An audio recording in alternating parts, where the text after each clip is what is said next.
Let me close this. Okay, so now we are at discussing the supernatural powers or supernatural knowledges, which are the result of mastery of meditation. Now, so far we have discussed 3 of them. Now 2 are left, and these 2 are especially important. They represent in the Buddhist tradition the content of the so-called Te Vija. The Buddhas and great meditators, great bodhisattvas, great disciples, they all have this Te Vija. Te Vija means 3 kinds of science or 3 kinds of knowledges, which make their meditation distinguished from all others. Which are they? Of course, they need the asavakaya jnana. They need the knowledge that the inflow and outflow of impurities into the mind have ceased. So they are, so to say, free from defilements. They should know that very clearly. And that anyone, even an ordinary arahat, pakuti, so-called pakuti arahat, he can also know that his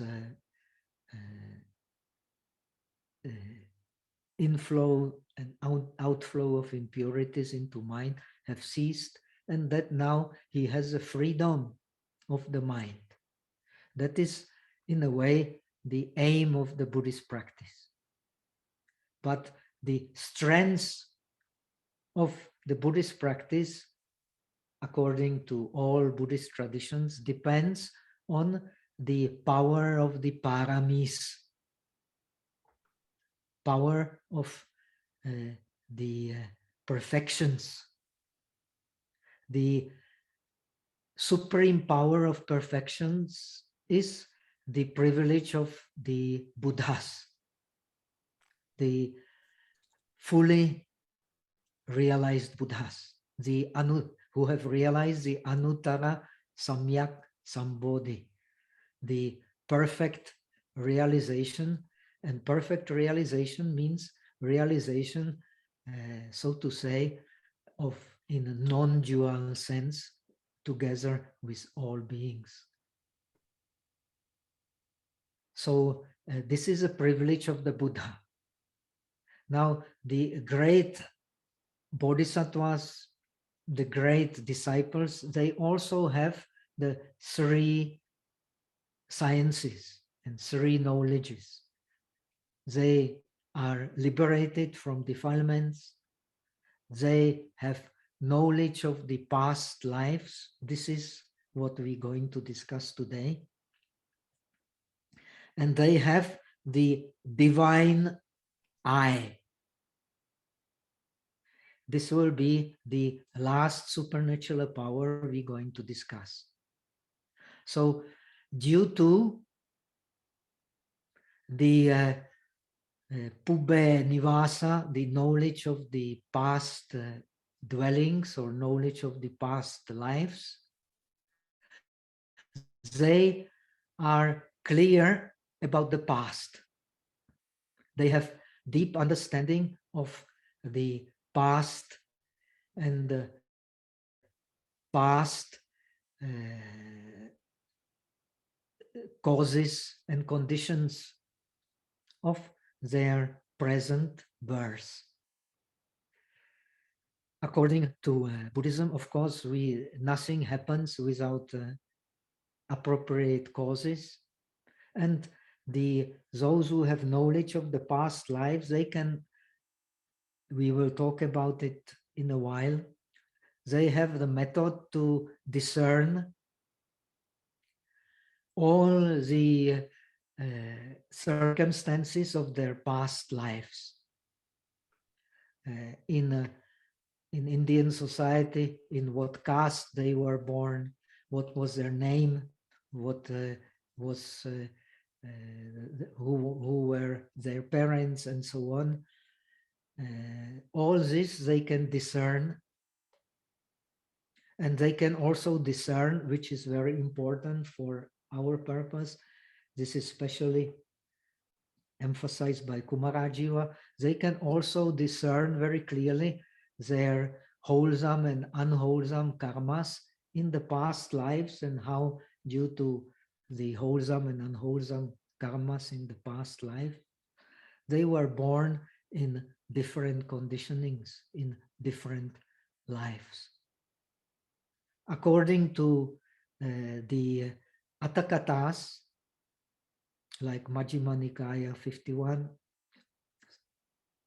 Sandabha Sutta, and Visuddhimagga especially discusses in detail, the Buddha, he can see his past lives in innumerable kalpas.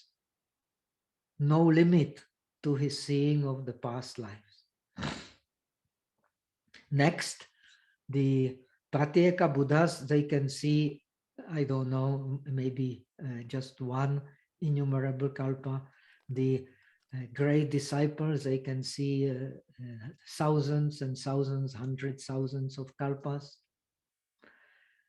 And ordinary meditators, they can see many different conditionings in different lives.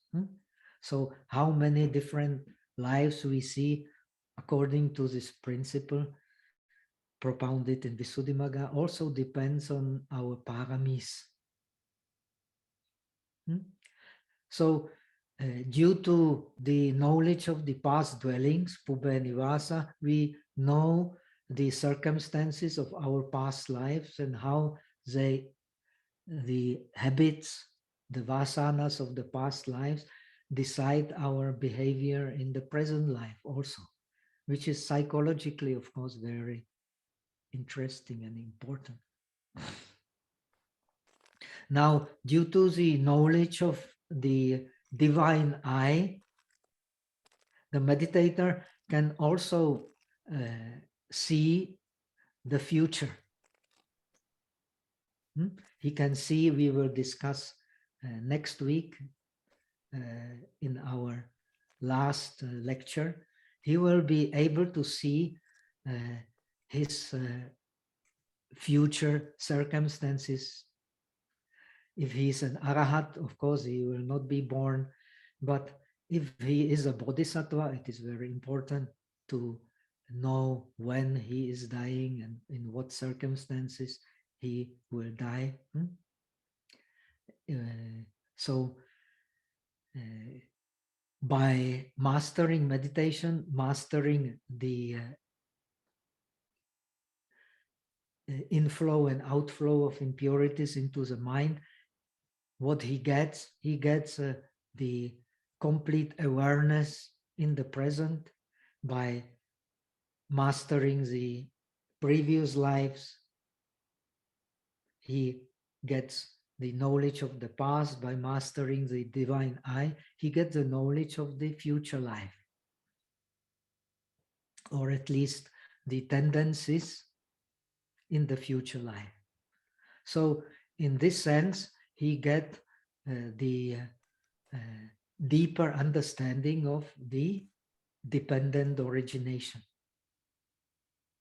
We should know as a Buddhist that the dependent origination is what Buddha has realized under the Bodhi tree, and the dependent origination is a condition. Penetration of dependent origination is a condition for realization of freedom.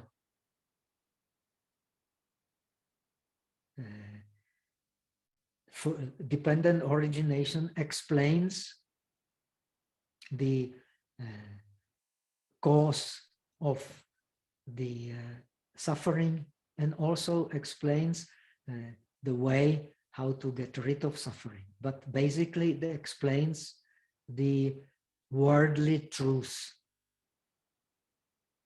The worldly truth is a relativity. In the world, everything is relative. This, when one understands, then one will have the correct understanding of Buddhism, correct understanding of the Four Noble Truths, which boil down to the correct understanding of the two truths, of the worldly truth, that is suffering and cause of suffering, and of the supramundane truth, which is the end of suffering and the causes of the end of suffering. So he got a complete picture of the Buddhist teachings. So now the text starts with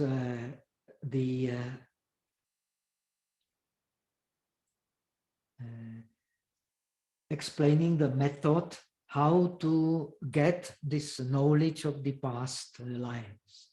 But when you read the text, you will not be very clear because it does not explain the method. It just explains that the meditator is remembering first the events of this day, then the events of the previous days, then the events continues to remember the events up to the mother's womb. And then if he has the supernatural power of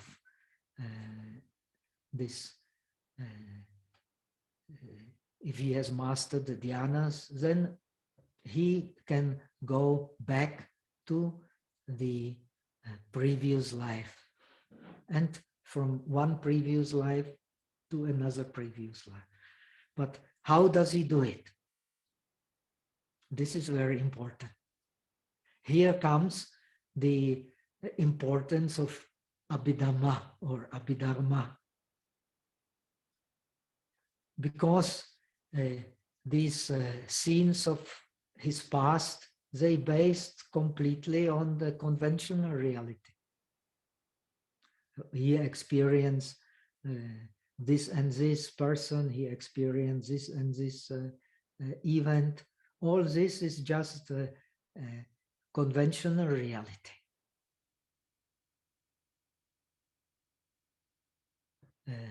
In order to go into the past and distinguish clearly the past experience, he will have to rely on analyzing the mind and the mental objects. Here, the Abhidharma comes in. The mind, mental factors, and mental objects, that means rupa, this is the subject matter of the Abhidharma of the disciples. And in a way, the Abhidharma of the bodhisattvas also cannot jump over this. They all have to learn in some way or another. They don't need exactly to see in meditation, but they have to learn what is the content of the experience without the self. The content of the experience without the self are the five aggregates. One who sees the five aggregates, the ayatanas, the dhatus, the dependent origination, he sees the world without the self, at least without the Pudgala Atma, without the self of a person.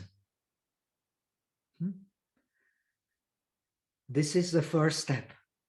One has to see one's own experience without taking into consideration the existence of the self of a person.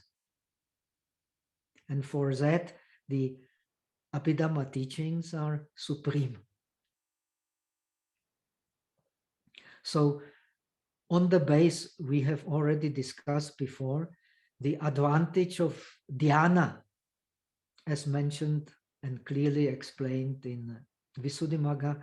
If we want to understand especially the Theravada system of meditation, we want to study the Visuddhimagga, the Patisambhidamagga, especially the Atthakathas and Tikas, then the most important for understanding Theravada Buddhism is to analyze the chitta vittis.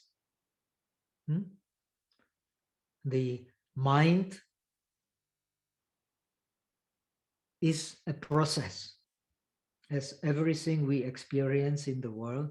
And in this process appear different kinds of rupa, different kinds of cetasikas, and different kinds of mind, different kinds of differentiating minds, which are, so to say, based on these different cetasikas, especially different sensations, vedanas, and different perceptions, which are called the chitta sankharas, the formations of the mind.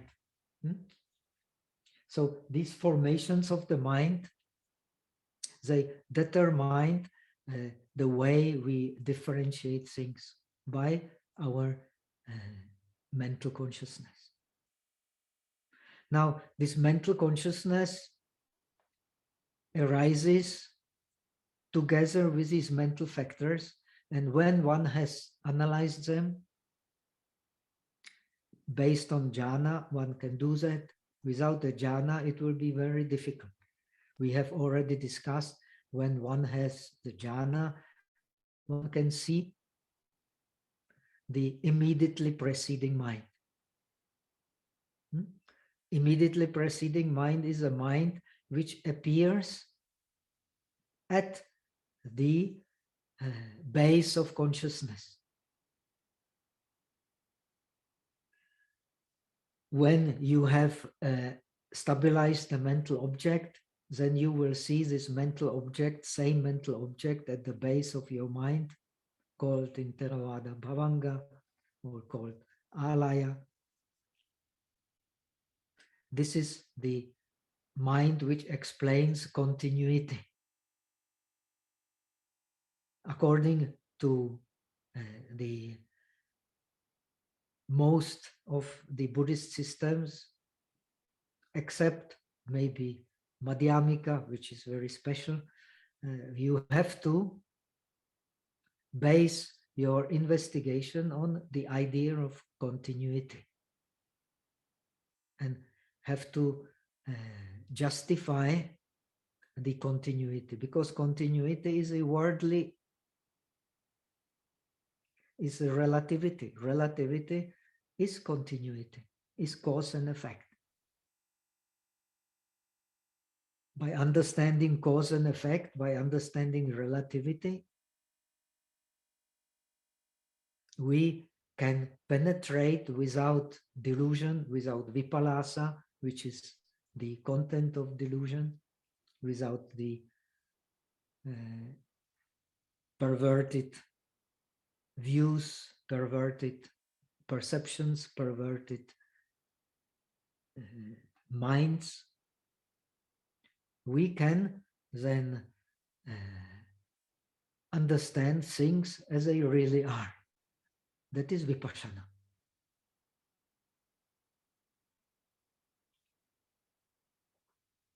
Things as they really are in the Buddhist sense is all things without exception, they are selfless. We have already discussed the impermanence, the suffering of impermanence. All these are the dharmas which are limited to the worldly reality.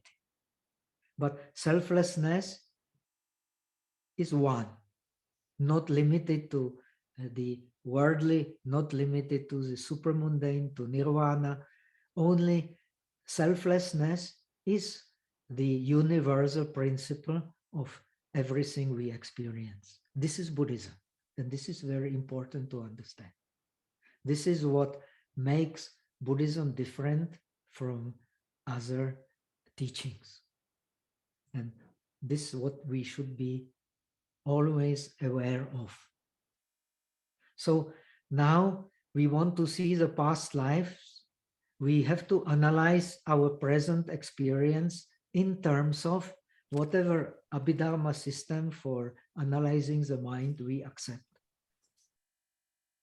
So we see the present experience as a certain rupa, and especially as a certain mind containing certain mental factors, which turns to this rupa. The mind and mental factors are called nama, and nama means literally, namati means that which bends to the object. That which bends to the object are these mental factors. And these mental factors make content of the differentiating mind. So on the base of these mental factors, having analyzed them, then when we bring the mind to the past, we can again see the form with the mental factors connected to that form. And so whenever we remember the past experience, we also start remembering together the mental factors which we have learned, which go to the object of that experience, be it a person or be it a thing.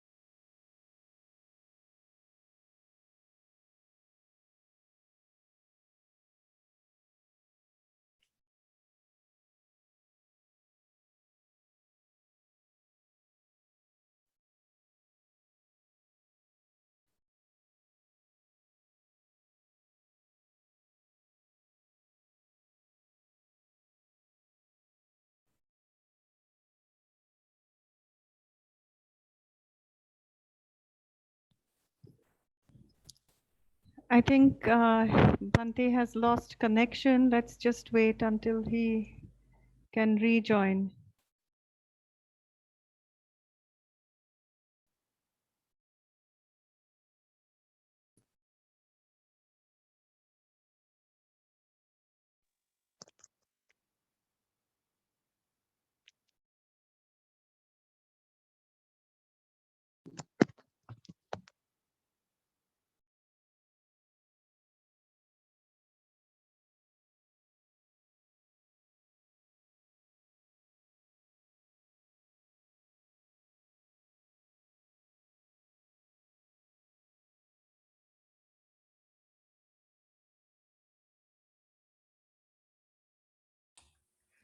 Now, can you hear me?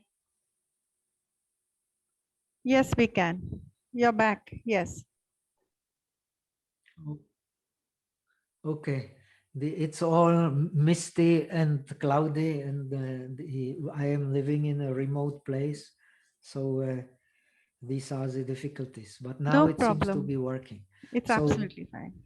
we come back to our lecture.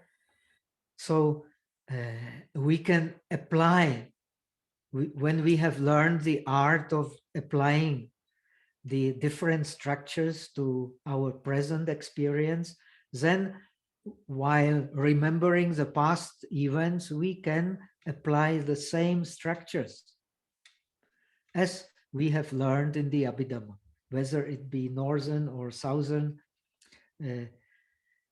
If you learn according to the southern, then you will see that all these explanations in the Visuddhimagga, they make sense. Otherwise, you cannot explain all these different exercises the Visuddhimagga explains the investigations of the Rupa, investigations of the Nama. They make sense when we understand the Chittavitis. So all experiences are the Chittavitis, and the Chittavitis, they are either kusala or they are akusala, they are wholesome or unwholesome. Wholesome, they have certain structures. Unwholesome, they have also certain structures. And the meditator, by remembering past movement, past events, he then structures his experience on the base of his previous investigation of the Nama and Rupa and of the Chittavitis, of the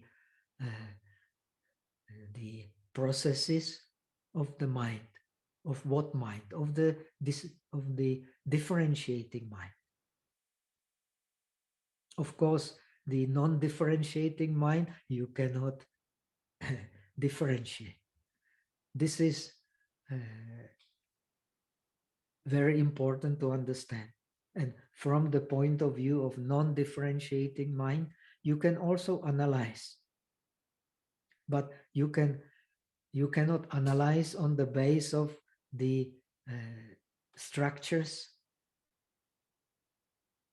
but you can analyze on the base of general dreamlike nature of our experience, which is also very important and which is the base of the Mahayana meditation.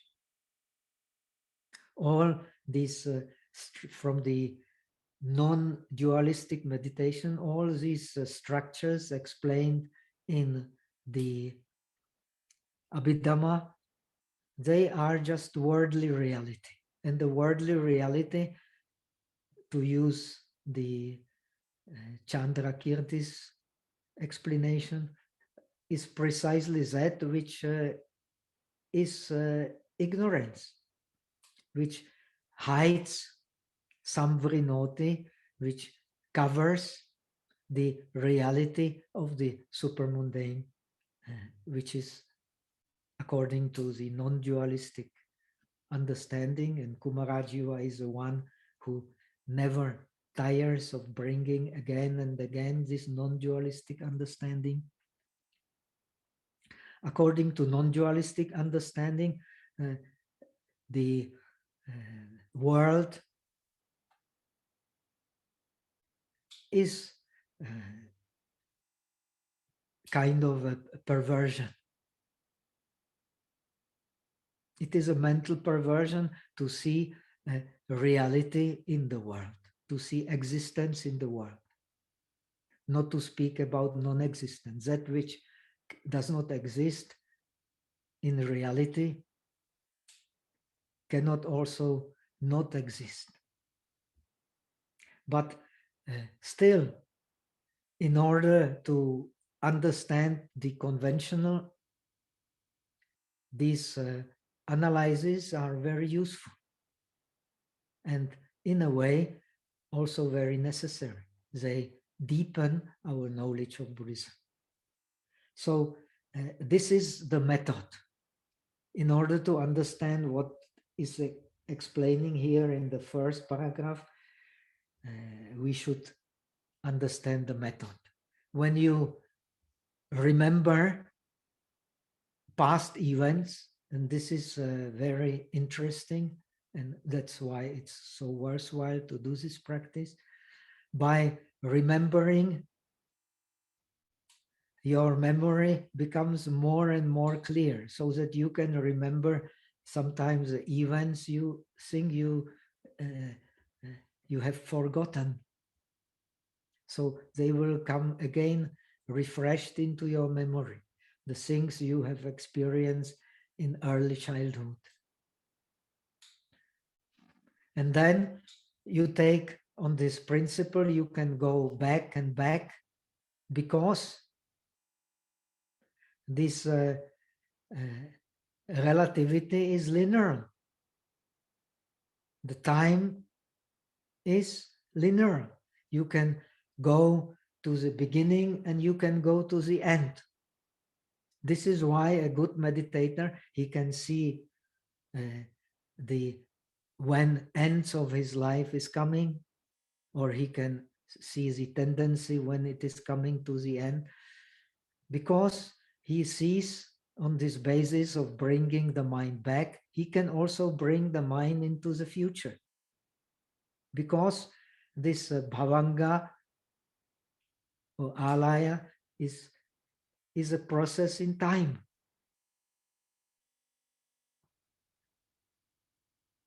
Especially in Theravada, this object of the bhavanga is a definite object. When you come to the last mind of your previous life, you will also see the object of that past life, of your past active process of the previous life, and you will also be able to investigate the mind which has arisen to that object.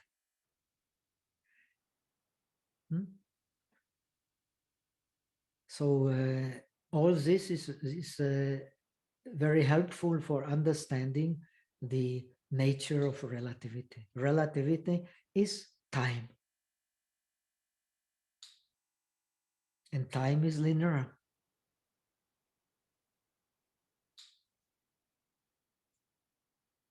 But that which is the highest reality is without time. Understanding what is the experience of Sotapanna, what is the experience of the realized bodhisattva. It is the reality beyond time. This experience may be very, very short, but it will completely change the way of thinking.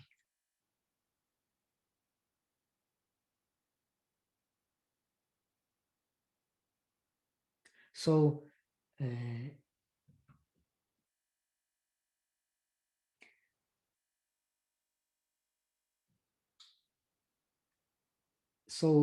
important is, according to this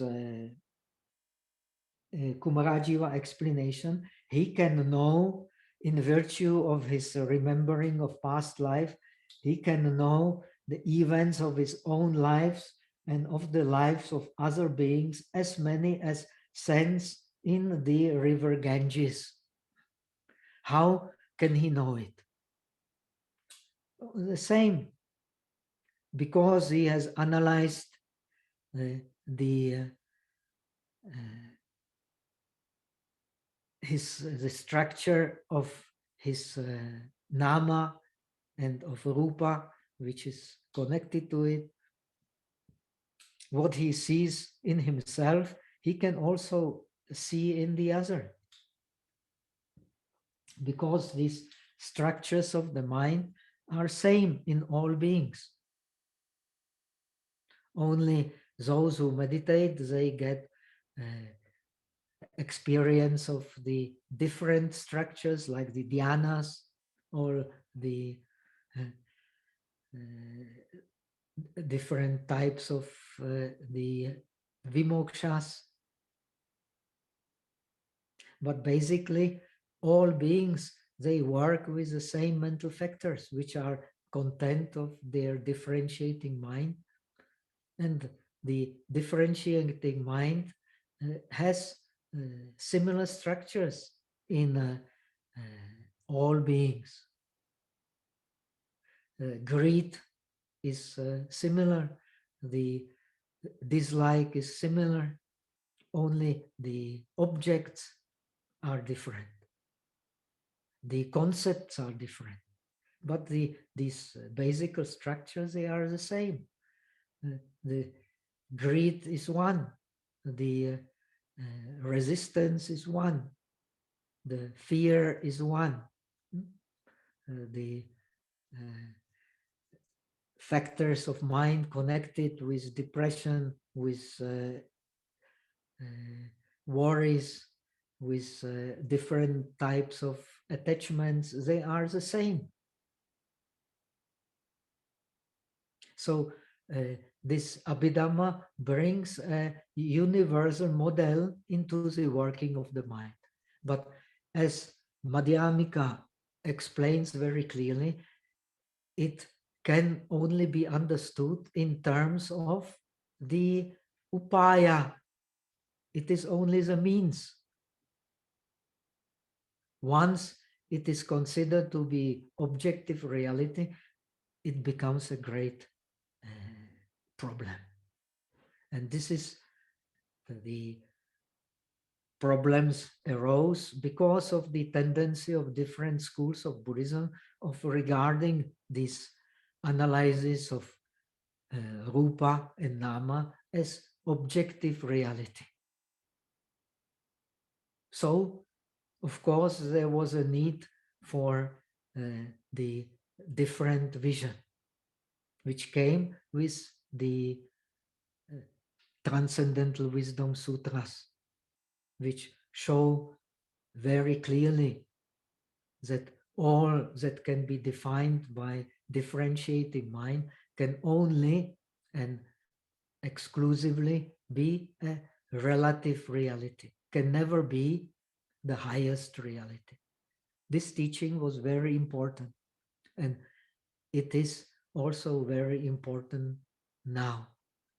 Even many Theravada scholars see the importance of the Nagarjuna's teachings, of the Transcendental Wisdom Sutras, because they make us clearly aware that worldly reality, that which is defined by time, by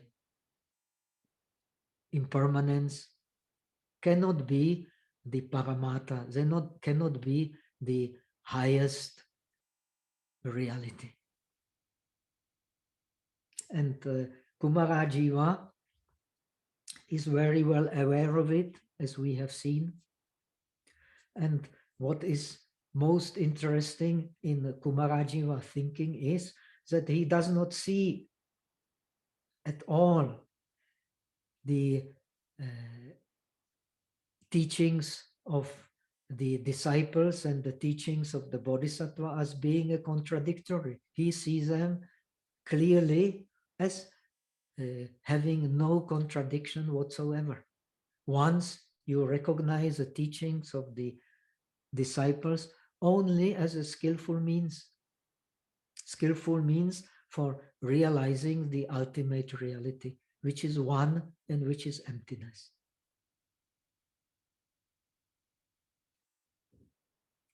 So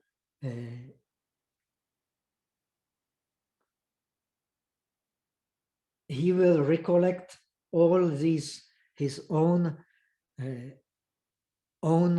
past lives, and due to that, then he can also, according to the system I have pointed out, he can also understand to some extent with limited meditators like ourselves are, but with a supreme meditator like a Kumarajiva, it is very much possible that he can see his own immeasurable past lives, and he can also see the many past lives of others in order to teach them, as the text emphasizes, to teach them the Dharma according to their ability, according to their faculties,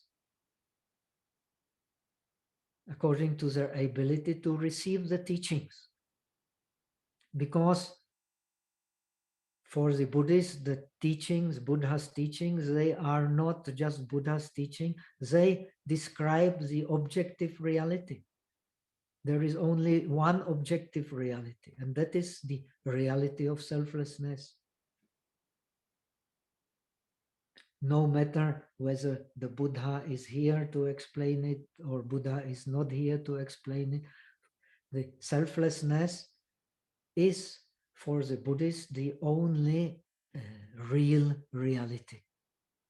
It is the real, from the point of view of Madhyamika, which is also point of view of Kumarajiva, the only real characteristic of all objects is precisely the shunyata, the emptiness. So once we, on the principle of emptiness, once we have understood the workings of one's own mind, then we have no obstacle, because we do not hold to our own mind, we have no obstacle to understand the mind of others. But in order to do so, still it is very useful to have a system. Without the system, this knowing will be very difficult.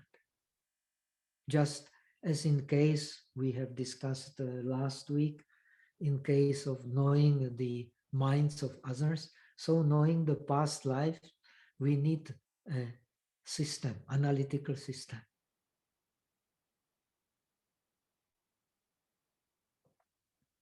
So what is the content of the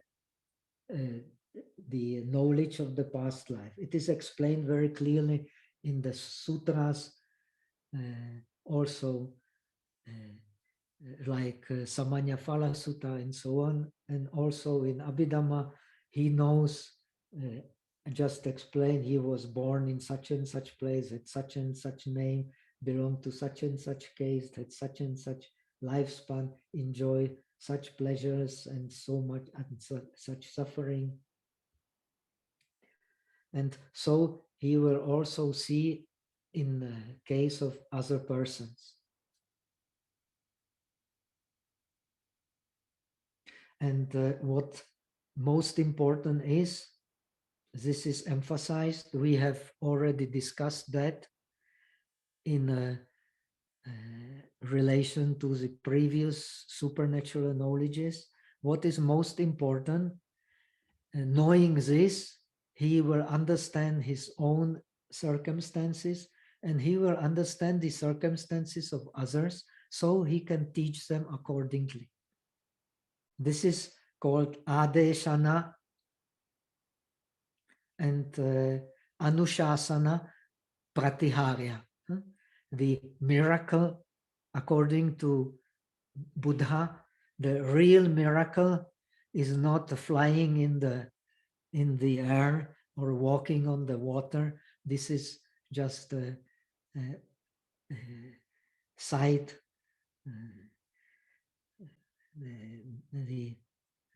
These cities are the only accompaniment of the mastery of meditation, of the dhyanas, but not a real importance. What is most important for Buddha is the miracle of teaching. And the miracle of teaching can only happen when we have these supernatural powers, when we know what teaching to teach to whom. This is a greatness of the Buddha. This is a miracle of the Buddha, that he could always teach the appropriate Dharma to his disciples.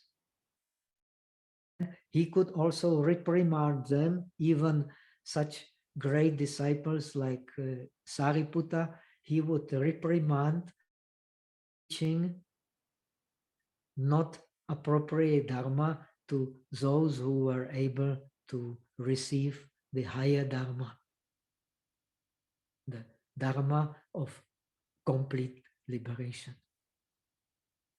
So he reprimands Sariputta for teaching the Brahma Viharas, metta, to those who were able and open for receiving the teaching going beyond the world, the teaching of nirvana. The Brahma Vihara teachings, according when the objects are only persons, can only lead to to heavenly state of existence, not more than that.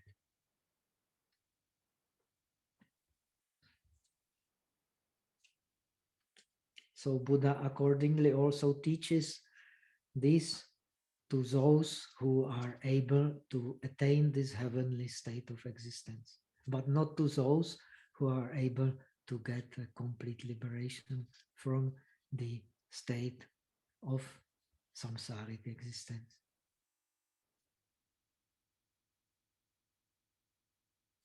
So what is very important for Kumarajiva as being advocate of the bodhisattva path, then investigating the past life, he will see the wholesome deeds which he himself and which other beings have done, but without the punya parinama, without the transference of merit for the benefit of all sentient beings.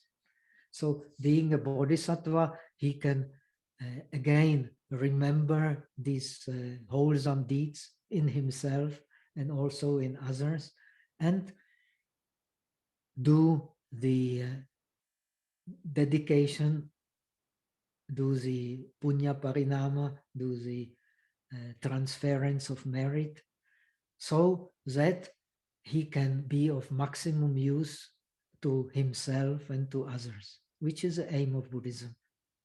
No matter whether it is the Buddhism of the disciples, Buddhism of the bodhisattvas, it is wrong to think that only Buddhism of the bodhisattvas emphasizes the welfare of others. The Buddhism of the disciples also emphasizing the welfare of the others.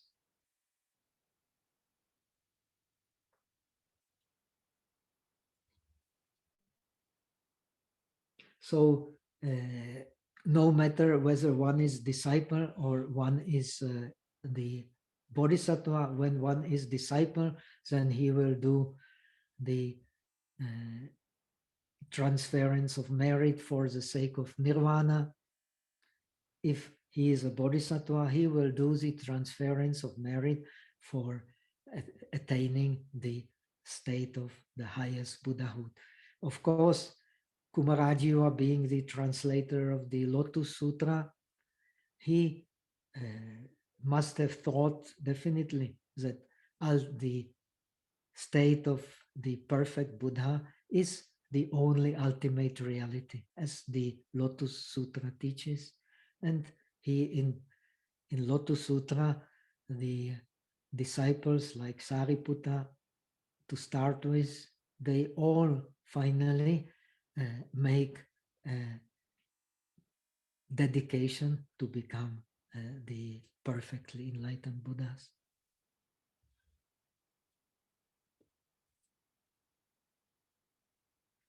So in this way, by recollecting the past life, the meditator will be able to increase his roots of merit and remove the innumerable causes and conditions of the unwholesome. So this shows the importance of memory. Actually, we are not attached or we are not angry at the objects of the present experience. We are attached or angry at the objects of our memory. This is very important to understand. Only when we connect the present experience with our memory, that we give rise to significant attachments and to the significant anger. If we don't connect with our memory, these things will not come. So due to memory and objective memory, because this is a state of samadhi, and in Indian tradition, the samadhi is the pranama, is the valid means of knowledge, objective means of knowledge. So knowing these, you can only know these previous lives in the dhyana, in the normal state of mind. We will not know them.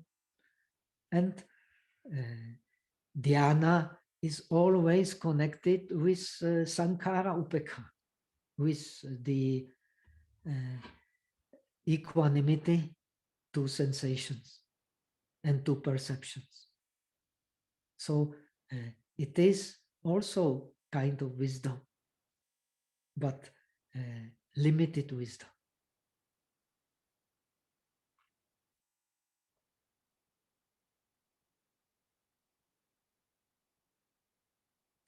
And here comes Kumarajiva again with his clear understanding of the Transcendental Wisdom Sutra, which he has translated. He does that because he will know all phenomena are characterized by being neither new nor old. What it means. From the point of view of the ultimate reality, and we study the relative reality in order to understand the ultimate reality. Otherwise, the study of the relativity will never lead to the leaving of suffering.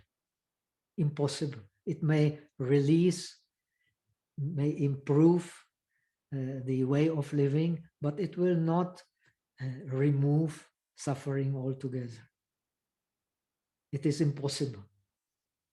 The only way to remove suffering altogether is to penetrate the relative reality. And penetration of the relative reality is to see this relativity based on time as a dream, as something which exists, which has name, but which you can't grasp. In the teaching of the Transcendental Sutra, just like space. Space has name, but you cannot grasp. This relativity has also all kinds of names, all kinds of concepts based on our karma. But when you grasp it, it will slip through the fingers.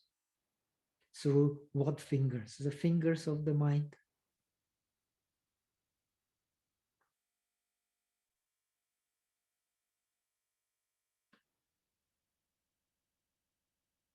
So in order to, as we have explained, in order to get liberation, we have to practice nibbida, disenchantment.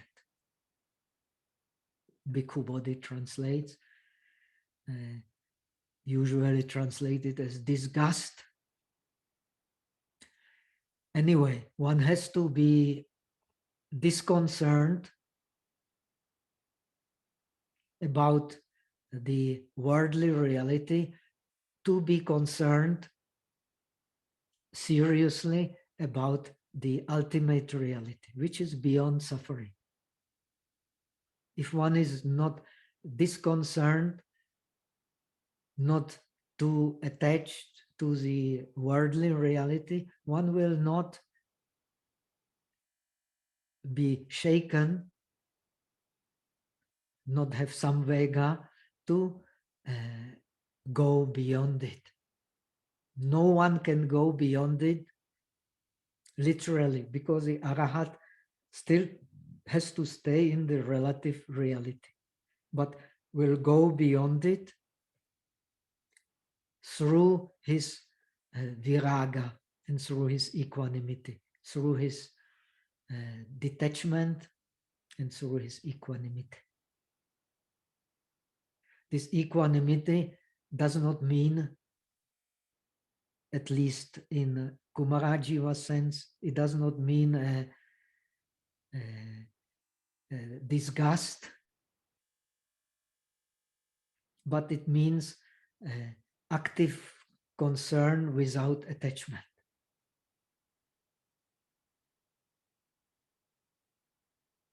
This active concern without attachment must be based on wisdom. On the wisdom of what? On the wisdom of the dreamlike nature of the world.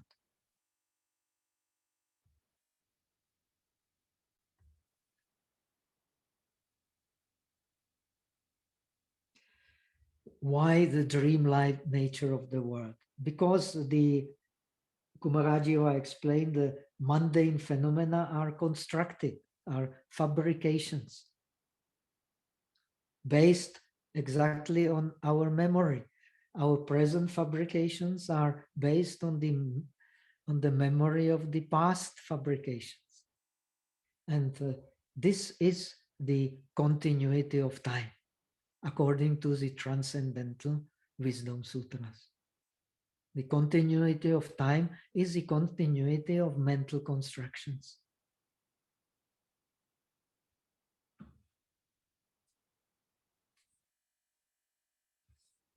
So in this way, Kumarajiva explained all the present, past, and future will seem to be completely illusionary. It means unreal. The time is unreal. The deep equanimity is based on this understanding. Otherwise, it will be a forced equanimity, and the forced equanimity is not wisdom.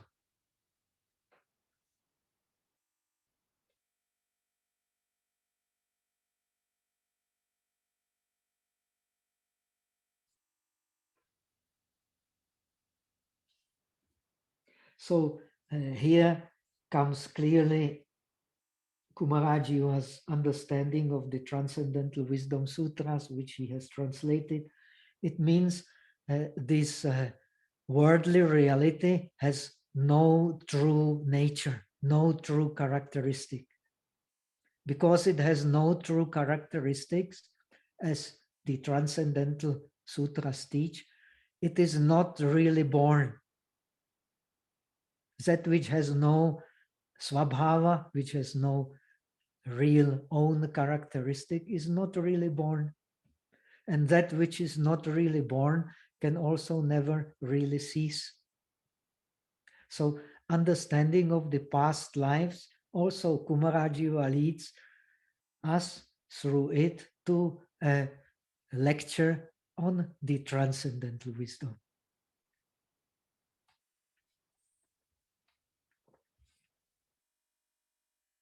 So what is the Transcendental Wisdom? The Transcendental Wisdom is seeing reality as one. And to see reality as one means to see its unborn nature. Unborn nature is the what nature? It is the nature of animita. We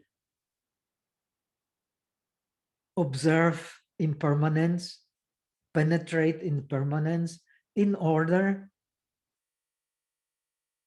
to enter the highest reality through penetration of the animita, through the penetration of the signlessness.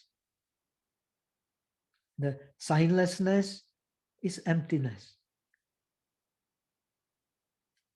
ultimate emptiness. And the signlessness is desirelessness.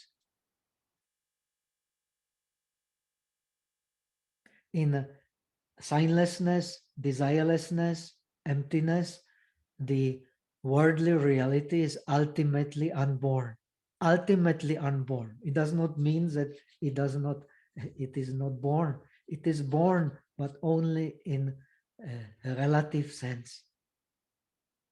This is very important to understand. So the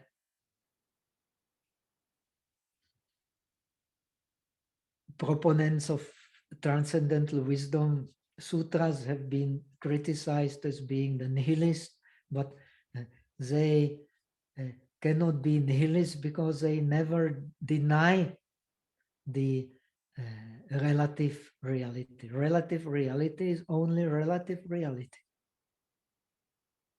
And as far as Madhyamika is concerned, there are only two realities, not three realities like in Yogacara. There is only this fabricated reality and the ultimate reality. There is not anything in between. This is a difference between the Yogacara approach and the Madhyamika approach.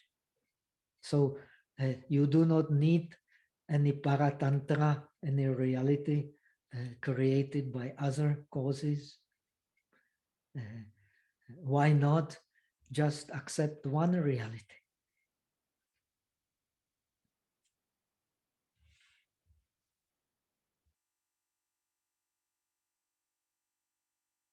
Moreover,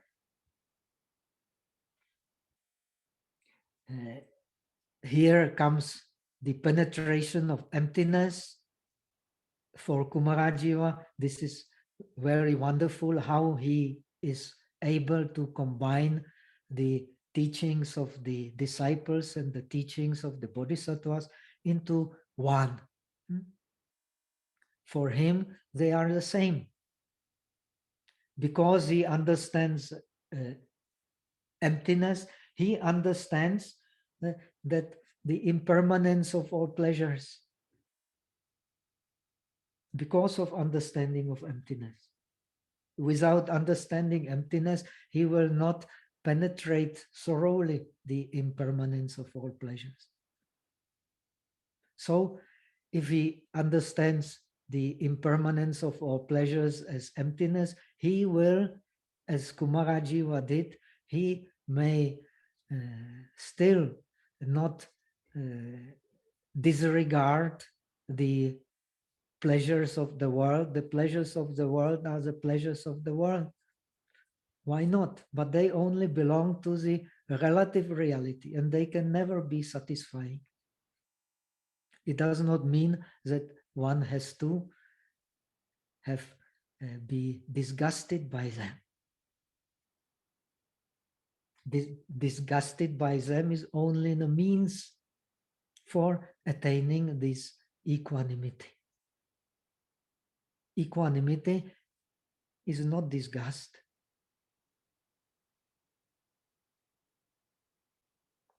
Disgust is for attaining equanimity. So disenchantment for nibbida is, of course, a better translation.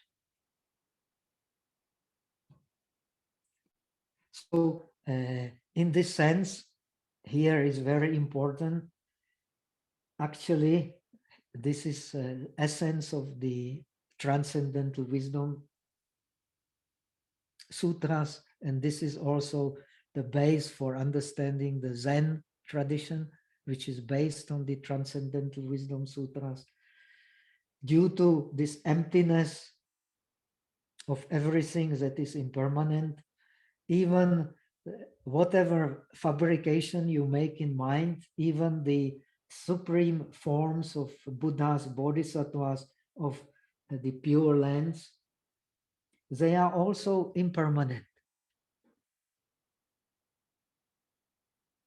It does not mean that they are not useful. They are very useful, but they have to be understood only as means.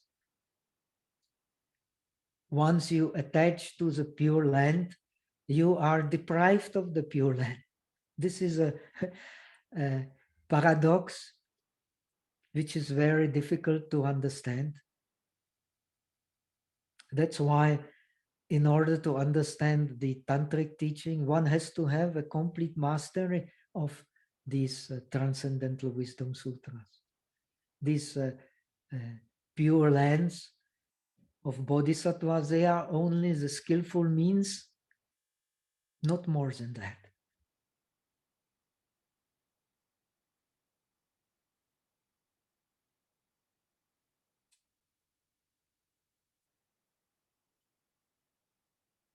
So disenchantment or equanimity is wisdom, and you cannot practice it by force. You can only practice it by genuine samadhi, meaning the state of perfect balance.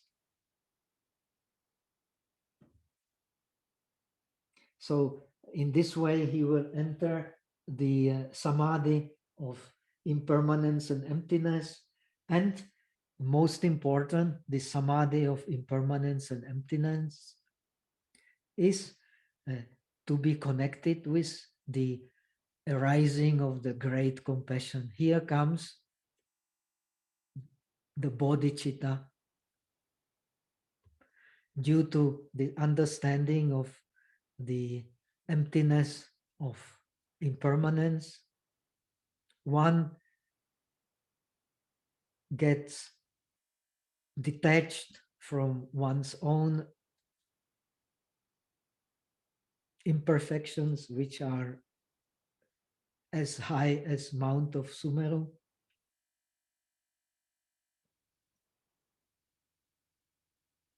And one will also give rise to compassion, and eventually by cultivation to great compassion, so that he can help others to attain the state of perfect balance based on the transcendental wisdom. So if one does it, then Kumarajiva ends, then all the Buddhas and bodhisattvas will praise him because they understand his mind. To be praised means to match the mind. The mind of Buddhas and bodhisattvas are the mind of great compassion. When one has this mind, then one is matched with the mind of all these practitioners, and they may also, as reported so often in the Mahayana tradition, they may even appear to him in different forms, because the forms come from emptiness, or emptiness is form. Okay, so that much for today. Supriya will see if there are any questions, and we will then finish next week. Any questions? Actually, y'all can unmute yourself and ask.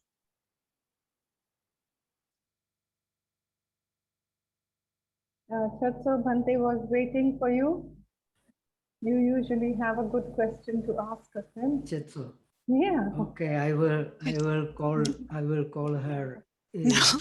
I call you later, or you give me a call, huh? Okay. Okay. Yeah, I don't have any question at the moment, but I was wondering, anyway, we can talk about the manuscripts the transcripts you've been sending me. I'm sorry I couldn't get back to you before with that. Yeah, we can discuss that. But Excellent. Chintan has a question. Chintan, you can unmute Thank you. yourself. Thank you. Venerable, thank you for sharing your wisdom with us. I wanted to, you mentioned that the Buddha asked Shariputra to give teachings that were suitable to the student. Since we don't have either the Buddha or the Shariputra in front of us, and we have so many teachings and so many schools, how can we decide what level is suitable to us? What teaching is most suitable for us, and what teacher is most suitable for us? How do we decide that? Yes, actually best is to have a Kalyana Mitra. Huh? Buddha says a Kalyana Mitra is a way. Huh? So if we don't have a Kalyana Mitra, then we study what is most, what makes the deepest impression on us. Huh?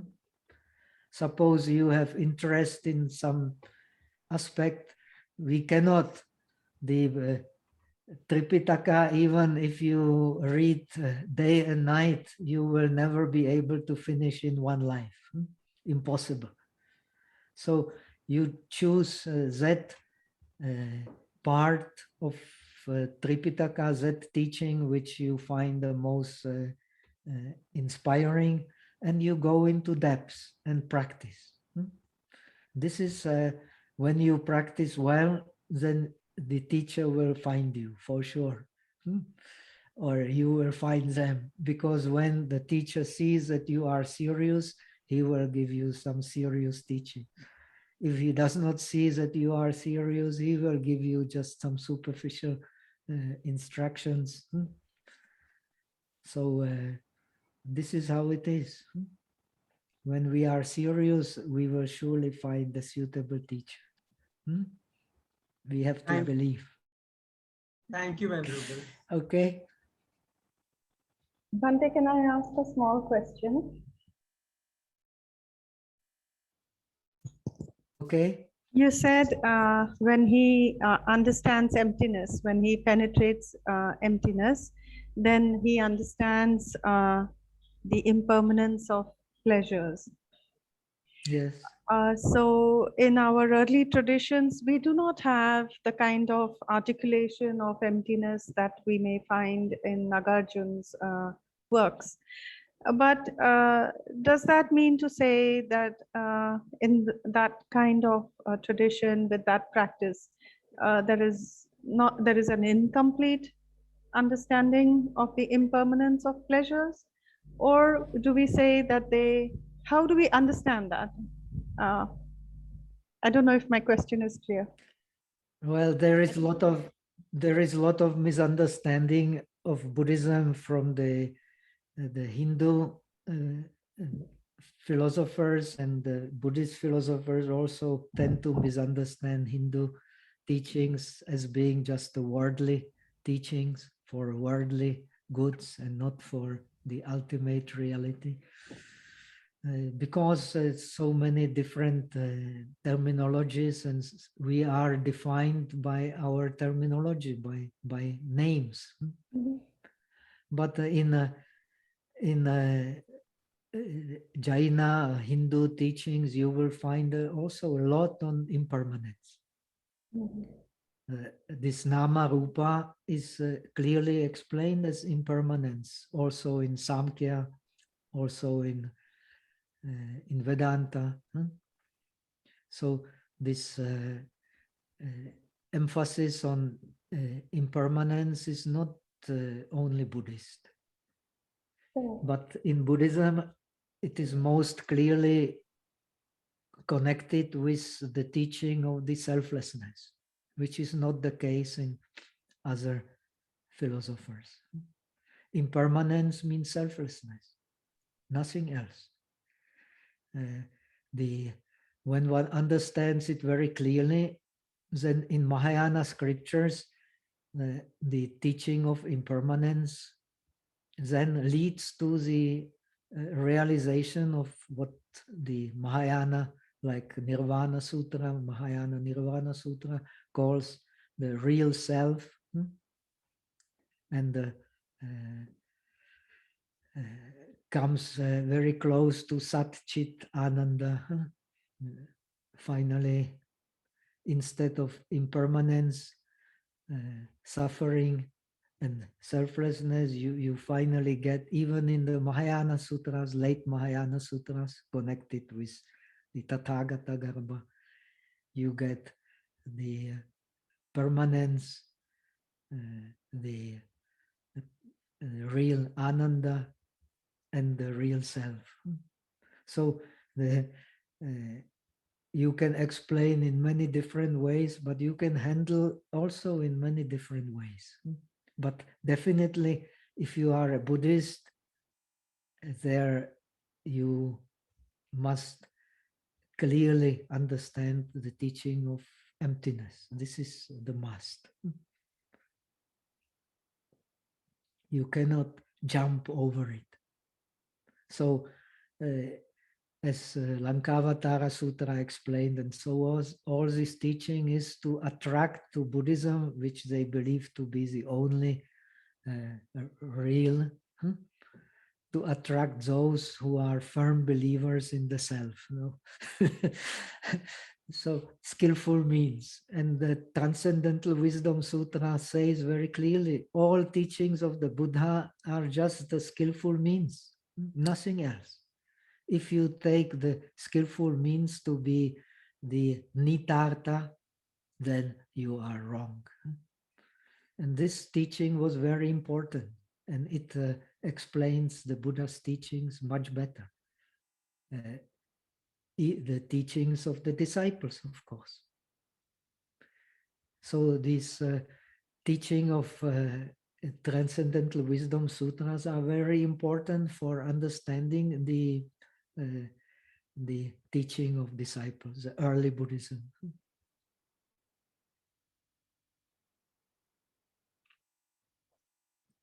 So when I was in Kathmandu teaching in the Ranjung Yeshe Institute, the principal of the Ranjung Yeshe Institute, the Cheki Nyima Rinpoche, told me that when the Sangha Raja of Thailand visited the Kathmandu, he came to Ranjung Yeshe Institute, and he praised Nagarjuna, that it is very important for understanding the depths of the Buddha's teachings. So many of the disciples, they are aware of that this Transcendental Wisdom Sutra help to understand the teachings of the disciples. And Kumarajiva was the one who did not really make any difference. He thinks they are actually speaking about the same things, it seems.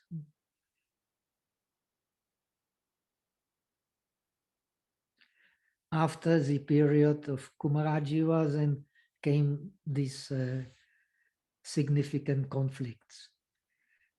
They were not significant conflicts in the time of Kumarajiva. In the Sakya period and Mathura period and early Gupta period, there were not any real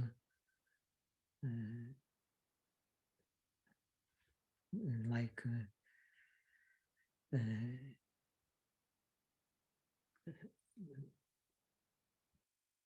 teachings rejecting one or the other. It did not exist. It came much later.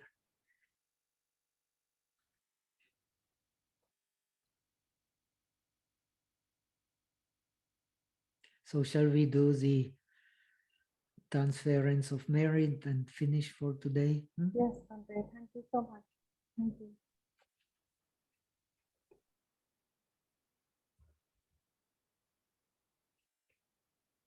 Eta vata chamehi sampatam punya sampadam sabbe deva anumodantu sabba sampati siddhya. Eta vata chamehi sampatam punya sampadam sabbe bhuta anumodantu sabba sampati siddhya. Eta vata chamehi sampatam punya sampadam sabbe satta anumodantu sabba sampati siddhya. Aka satta chabumatha deva naga mahidika punyantang anumoditva chiramakantu lokasasana. Aka satta chabumatha deva naga mahidika punyantang anumoditva chiramakantu desana. Aka satta chabumatha deva naga mahidika punyantang anumoditva chiramakantu tumampana.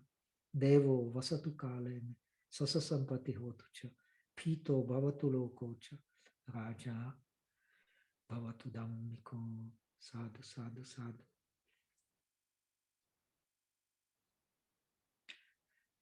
Okay, so